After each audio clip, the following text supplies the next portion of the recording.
Pirando Amigo orgulhosamente apresenta parará, papá, gases, transformações isobáricas. Muito bem. Isobárica é o que? Isobárica é pressão constante. Pressão é o que? Número de colisões nas paredes do recipiente. Então, se eu tenho uma transformação isobárica, eu tenho que manter o número de colisões na parede do recipiente. Por exemplo, tem aqui o recipiente recebendo energia, calor, que está aumentando a temperatura das moléculas. Esse êmbolo aqui, ele move livremente. Todo enunciado que o cara quiser ser um pouco discreto ao dizer isobárico, ele vai falar assim: o êmbolo move livremente.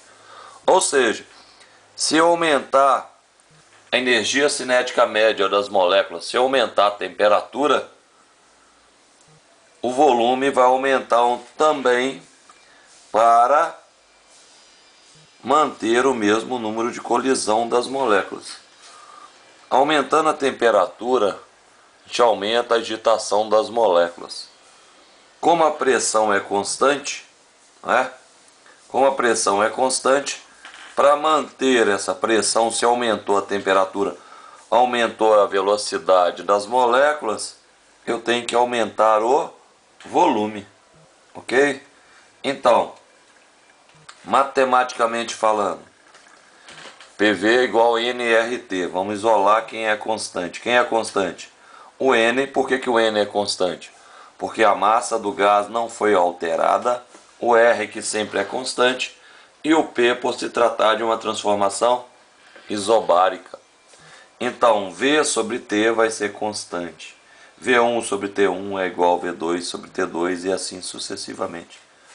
Ou seja, se V sobre T é constante, significa dizer que se aumentar o V duas vezes, o T, que é a temperatura absoluta, também tem que aumentar duas vezes. Então, V e T são grandezas diretamente proporcionais.